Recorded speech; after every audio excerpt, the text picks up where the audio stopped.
सुत जी महाराज सावधान करते हैं, ऋषियों बड़ा होने पर धुंधकारी 5 विषयों में फंस जाता है। ब्राह्मण हो करके भी वो शराब पीने लगा, मांस खाने लगा, व्यभिचारी हो गया। पुत्र के दुराचरणों को देख करके आत्मदेव को ग्लानि हुई। उन्होंने सोचा कि वह पुत्र ही नहीं रहता तो अच्छा होता। तब आत्मदेव ब्राह्मण ने करे, संसारियों सुनो, कभी मत रोना कि मेरा कोई पुत्र नहीं है। जिसका पुत्र नहीं है उसको केवल एक दुख होता है, कहा भाई मेरा पुत्र नहीं है।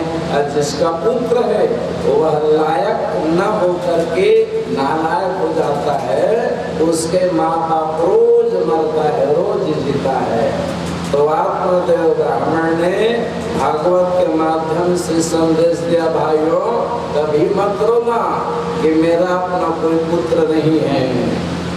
और वो धुंधकारी कभी अपने पिताजी को पिताजी नहीं कहते थे, हमेशा क्रोध के दृष्टि से देखते थे।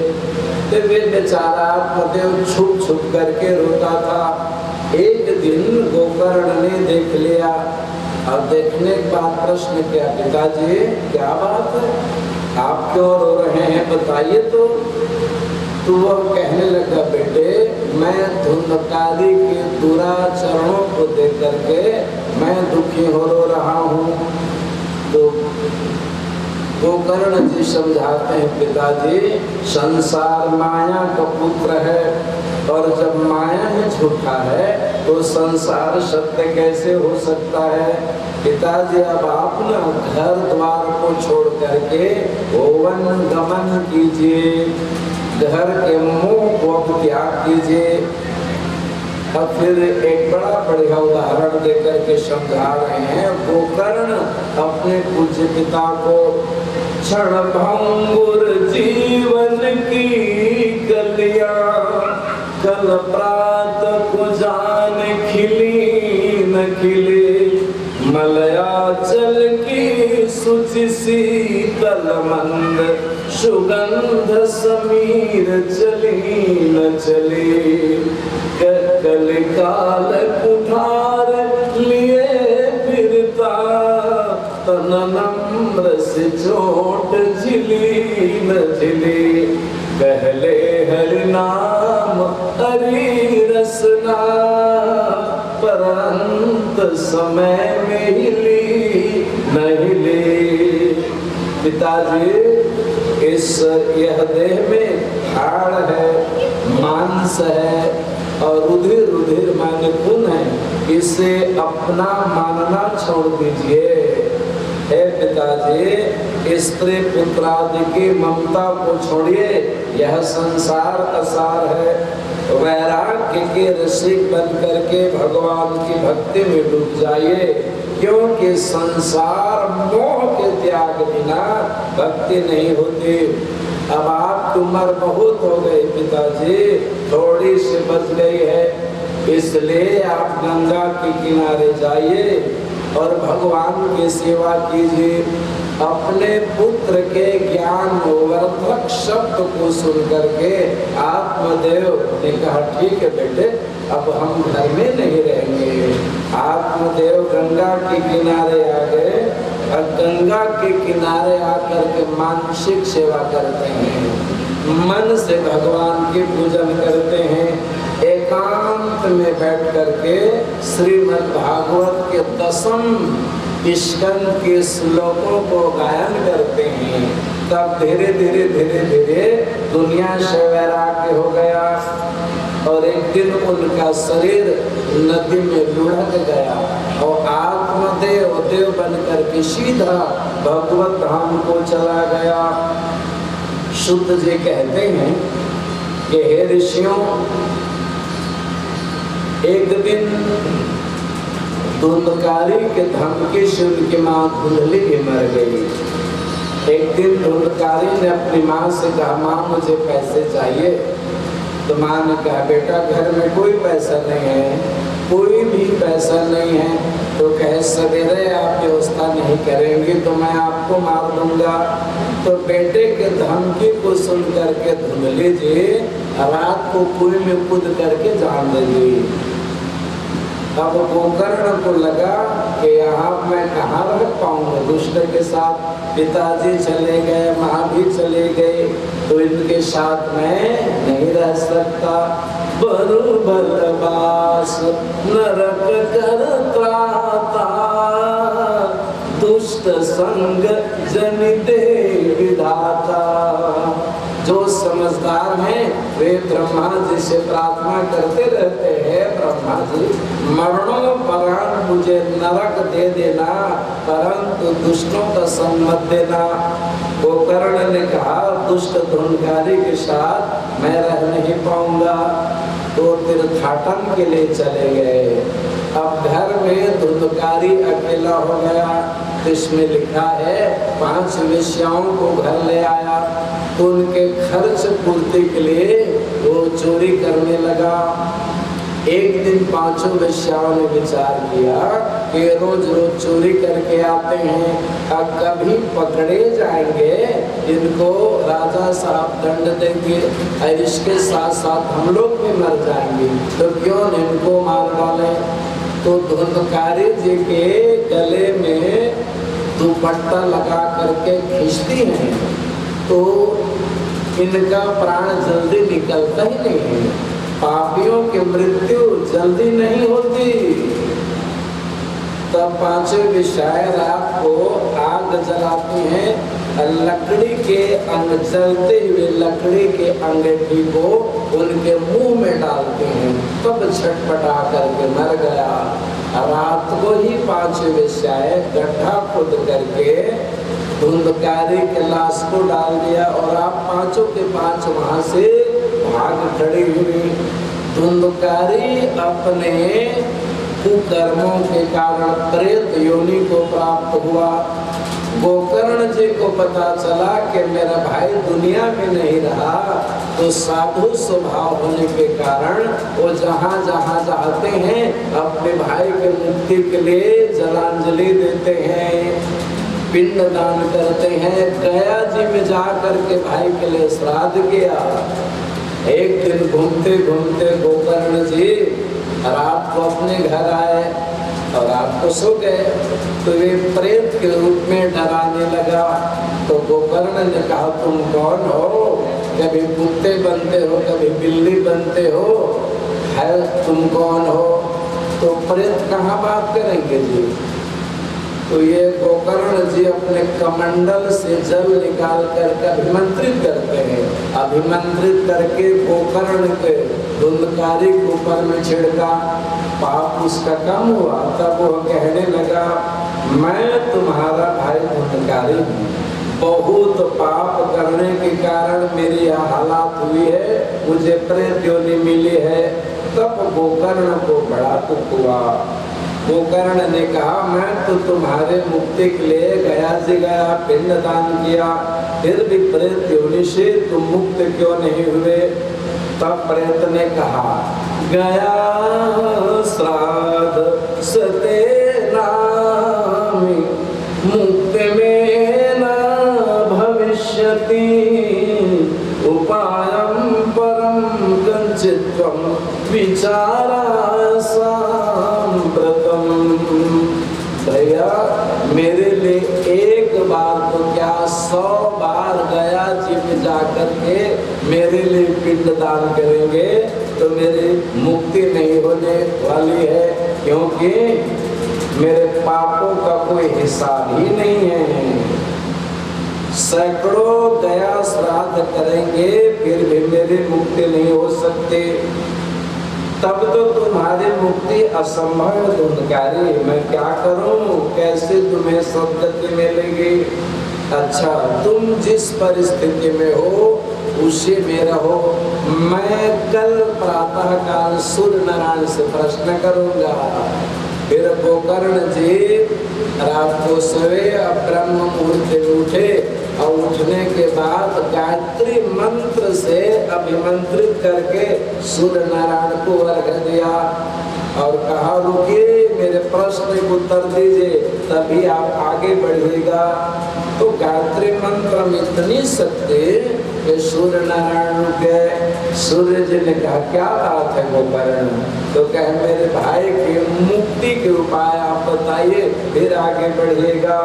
तब सूर्य नारायण ने स्पष्ट स्वर में कहा श्रीमद् भागवतान मुक्ति सप्ताहवाचनम गुरु इति सूर्यवच सर्वधर्मम रूपम तु विश्रुतम। श्रीमद् भागवत से मुक्ति हो सकते हैं गोकर्ण। अपने भाई को सद्गति दिलाने की इच्छा है तो भागवत के विधि पूर्वक कथा करो। श्राद्ध से जिस आत्मा की मुक्ति नहीं होती है उसे भागवत पुराण मुक्त करते हैं। श्रीमद् भागवत को एक भाषा में मुक्ति पुराण भी कहते हैं। तब गोकर्ण जी ने अपने आंगन में इसी प्रकार अपने घर के आंगन में भागवत कथा का आयोजन किया। अब एक ब्राह्मण को, एक गृहस्थी ब्राह्मण को प्रधान यजमान के रूप में मनोनीत किया। अपने भाई से कहा धुंधकारी तुम बैठो और भागवत की कथा सुनो। आपकी सद्गति के लिए ये भागवत का आयोजन कर रहा हूँ। तो कहाँ बैठेंगे प्रेत जी? हमारे आपके बीच में थोड़ी बैठेंगे। तो देखा मैं कहाँ बैठूं? तो एक 7 गांठ का बांस गड़ा था, उसी में आकर के बैठ गया। भागवत की कथा प्रारंभ हुई और शाम को विश्रांति हुई तो तड़ाक से बांस का एक गांठ फट गया। 7वें दिन की कथा विश्रांति में 7वां गांठ फट गई और उसमें से दिव्य पुरुष प्रकट हुआ। अब प्रकट होकर के उन्होंने अपने भाई गोकर्ण को प्रणाम किया और कहा धन्या भागवती वार्ता प्रेत पीड़ा विनाशिनी सप्ताहोऽपि तथा धन्य कृष्ण लोक फल प्रदः। मैं आपको प्रणाम करता हूँ भाई और आपके भागवत कथा को प्रणाम करता हूँ। मेरी सद्गति हो गई, मैं प्रेत से देव बन गया। शानदार तुलसी के माला पहने हुए हैं और पीला रंग के पीताम्बर पहने हुए हैं, कानों में कुंडल है। एक शानदार दिव्य विमान उतरा। उस विमान को लेकर क्या है, भगवान के 2 पार्षद हैं, नंद और सुनंद। नंद सुनंद ने कहा धुंधकारी तुम प्रेत योनि से मुक्त होकर के देव बन गए, आओ तुम सीधा कृष्ण के गोलोक जाओगे। तब गोकर्ण ने नंद सुनंद से प्रश्न किया कि मेरे भागवत कथा को बहुत से श्रोता सुने हैं और केवल धुंधकारी के लिए आप विमान लेकर के आए हैं, ऐसा क्यों? तो नंद सुनंद ने जवाब दिया बाकी लोग केवल उपस्थिति दे रहे थे, ध्यान तो कहीं और था। और आपके भाई ये धुंधकारी जी शांत बैठ करके कथा सुन रहे थे और आपको चिंतन करता था, मनन करता था। एकाग्र होकर के कथा श्रवण किया, इसलिए उनकी सद्गति हो गई। फिर शानदार विमान में बैठ करके वो लोग चला गया। गांव वालों को लगा कि हम लोग ध्यान से सुने नहीं हैं, तो दोबारा गोकर्ण जी से आग्रह किया कि अब के बाद हम लोग ना ध्यान से सुनेंगे। तो अपने गांव वालों को उद्धार करने के लिए उन्होंने दोबारा भागवत कथा का आयोजन किया। तो 7वां दिन, सप्ताह के अंतिम दिन बहुत से विमान आए और इसमें लिखा है भगवान श्री कृष्ण भी पधारे। तो गोकर्ण को भगवान कृष्ण ने अपने सीने से लगा दिया। श्री कृष्ण ने गोकर्ण को श्याम रंग में रंग दिया और जितने वहां श्रोता थे दिव्य जैसे सामान्य रूप में जो बैठे हैं तो दिव्य रूप बना करके कृष्ण जी सबको गोलोक लेकर के चले गए।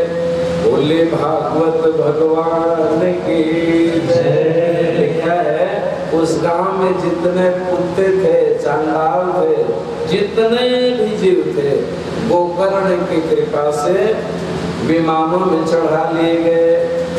और उदाहरण है जैसे त्रेता युग में अयोध्यावासी श्री राम जी के साथ साकेत धाम पधारे थे, उसी प्रकार भगवान श्री कृष्ण सबको गोलोक धाम ले गए। सूत जी महाराज कहते हैं ऋषियों, यह कथा बड़ी ही पवित्र है। एक बार के सुनने मात्र से समस्त पाप राशि को भस्म कर देती है। 6वें अध्याय में सप्ताह की विधि है।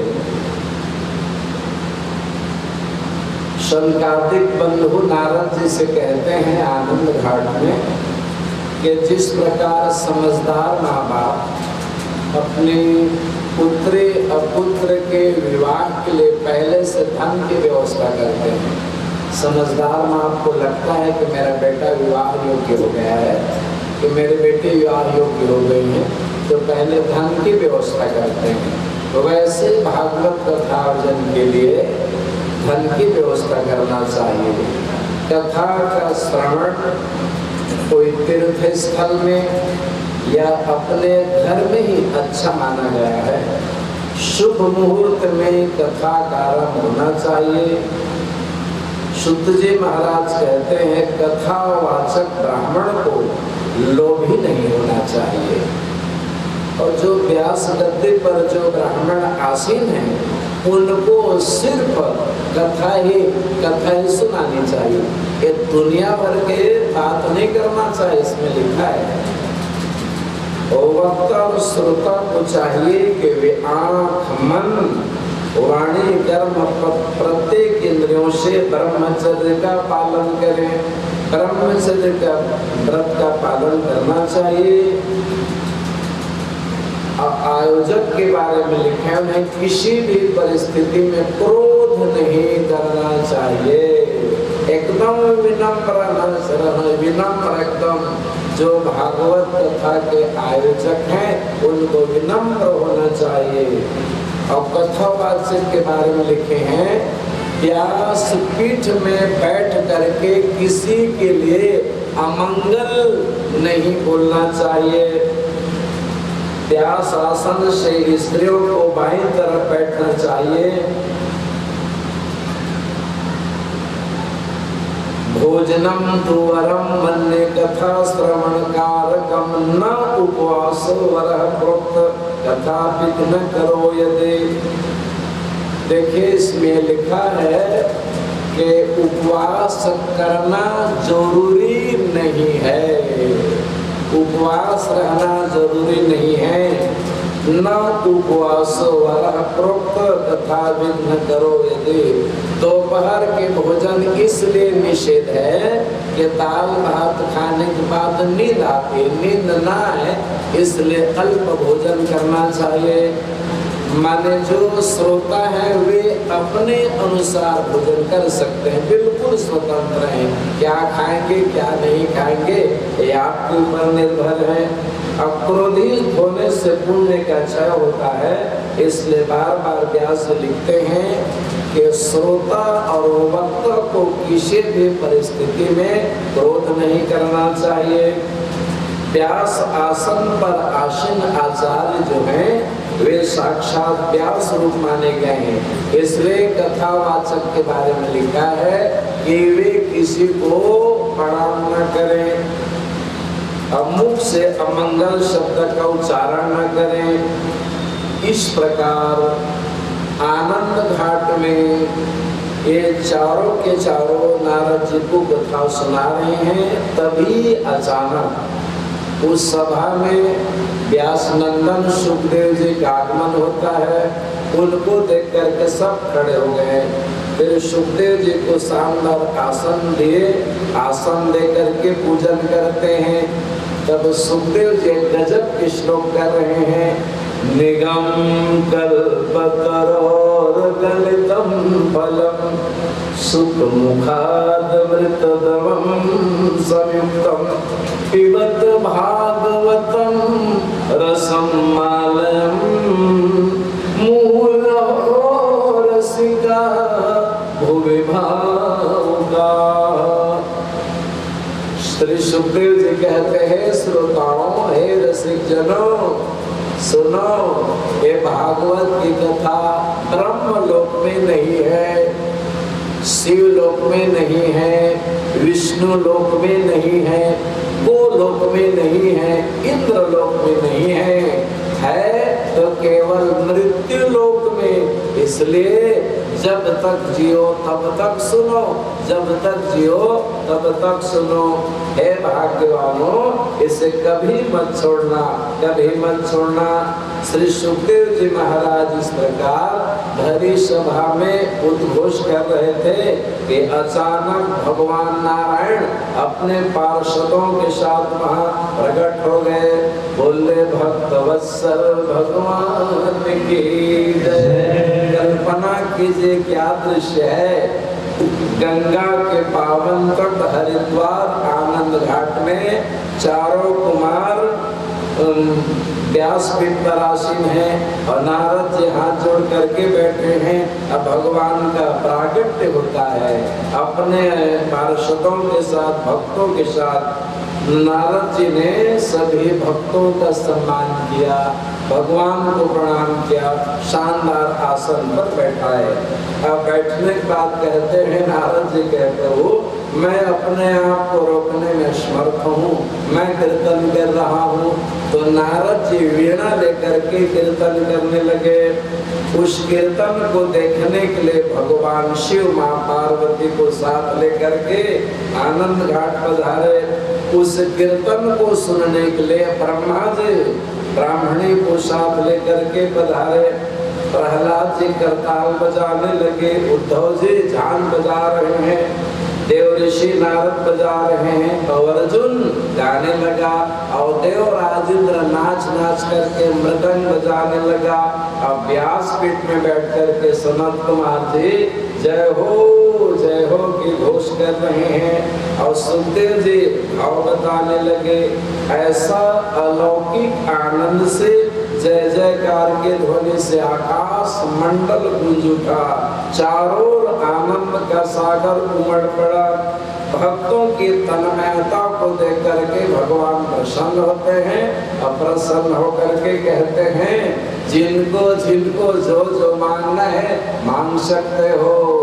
तब नारद जी कहने लगे, प्रभु इस सभा में आपका दर्शन हुआ, यही तो वरदान है। नारद जी कहते हैं, मैं एक ही वरदान मांगता हूँ कि जहाँ कहीं भी भागवत कथा के आयोजन हो वहाँ आप अपने पार्षदों के साथ और भक्तों के साथ पधारने की कृपा कीजिएगा।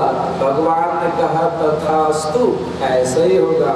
और उसके बाद भगवान अंतर्ध्यान हो गए। हे सुत जी कहते हैं, सुखदेव जी ने राजा परीक्षित को कथा सुनाई और गोकर्ण ने धुंधकारी को, असनकादिक ने नारद जी को इस प्रकार कथा सुनाई। हे सौनक जी, आपने जो प्रश्न किया था उनका मैंने शानदार उत्तर दे दिया। इस कलयुग में भागवत की कथा भवरोग की रामबाण औषधि है। इसी कथा के साथ आज की कथा को विराम। सो धन्यवाद मेरे आदरणीय श्रोताओं के लिए, ममता में माता और बहनों के लिए व्यासपीठ से मंगल कामना। प्रभु चरणों में एक प्यारा सा भजन सुनिए और फिर आरती होगी। देव सुतम देवम प्रबलम देवकी परमानंदं वंदे जगद्गुरुं कृष्णं वंदे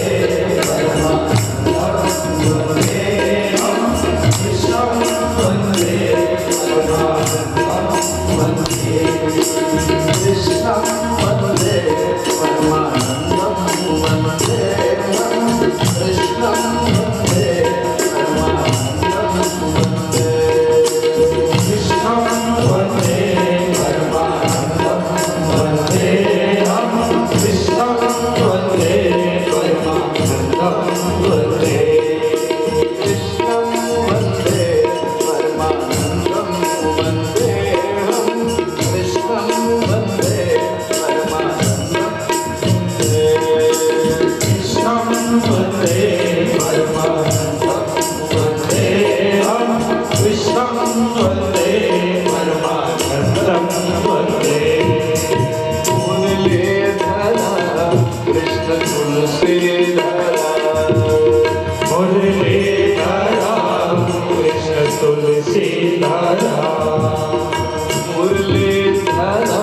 आरती कृपया खड़े हो जाए।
सुख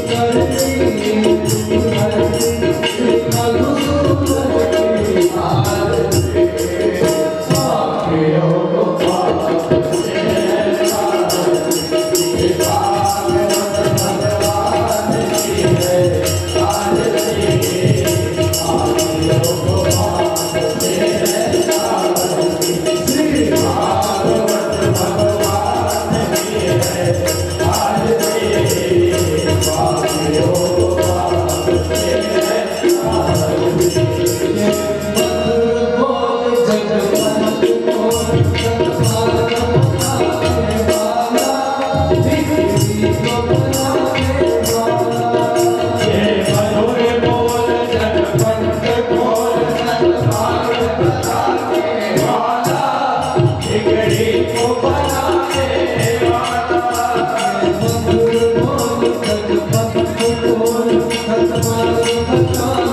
की जय, सत्य सनातन धर्म की जय, श्रीमद् भागवत महापुराण की जय, आवाहित देवी देवताओं की जय, संध्याकालीन आरती की जय, नगर देवताओं की जय, कुल देवताओं की जय, इष्ट देवताओं की जय, श्री स्थान देव की जय, इंद्र देवताओं की जय, अपने अपने माता पिता की जय, अपने अपने गुरु गोविंद की जय, समस्त नगरवासियों की जय, आदरणीय शुक्ला परिवार की जय, स्वर्गीय राधेश्याम शुक्ला जी की जय, वासुकी आनंद की जय, पधारे हुए अतिथियों की जय, आदि सत्य श्री दुर्गा मैया की जय, धर्म की जय, धर्म का सद्भावना विश्व का कल्याण हो, मां की रक्षा हो। नमः पार्वती पते हर हर।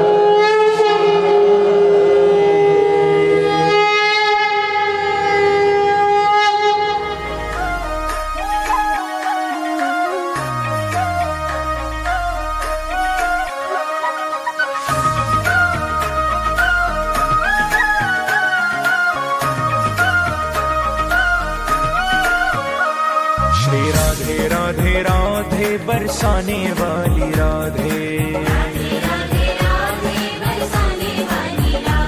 श्री राधे राधे राधे बरसाने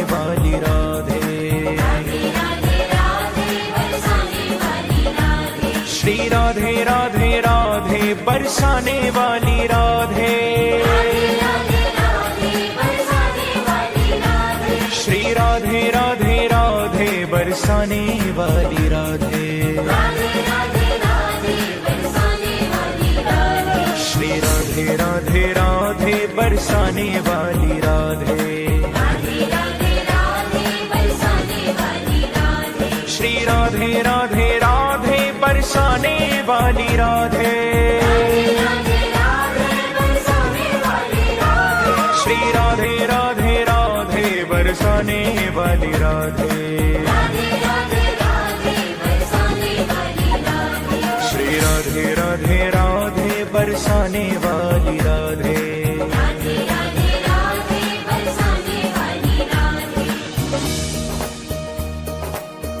नाम महाधन है अपनो, नहीं दूसरी संपत्ति और कमानी, छोड़ अटारी अटा जग के, हमको कुटिया ब्रज माही बनानी, हमको कुटिया ब्रज माही बनानी, हमको कुटिया ब्रज माही बनानी। टूक मिले रसिकों के सदा, और पीवन को यमुना जल पानी, हमें औरन की परवाह नहीं, अपनी ठकुरानी श्री राधिका रानी, अपनी ठकुरानी श्री राधिका रानी, अपनी ठकुरानी श्री राधिका रानी। जय राधे राधे, जय राधे राधे, वृषभानु दुलारी, भक्तों की प्यारी, वो श्यामा प्यारी, हरिदास दुलारी, रसिकों की प्यारी, हमारी प्यारी, तुम्हारी प्यारी, हम सबकी प्यारी, ओ प्यारी प्यारी, ओ प्यारी प्यारी। जय राधे राधे, जय राधे राधे, जय राधे राधे, जय राधे राधे। आइए श्री धाम वृंदावन में प्रवेश करिए।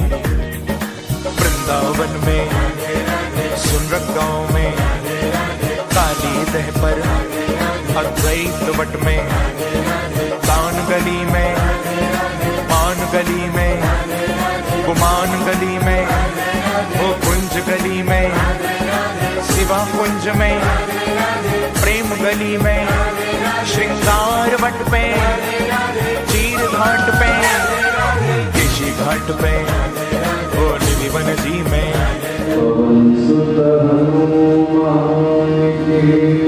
श्री कृष्ण चंद्र की जय।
श्रीमद् भागवत महापुराण कथांतर्गत प्रथम दिवस की संध्याकालीन सभा में आप सबका हार्दिक स्वागत है। आइए आज की पावन कथा में प्रवेश के पूर्व प्रभु चरणों में प्यारा सा भजन भक्ति कर लेते हैं।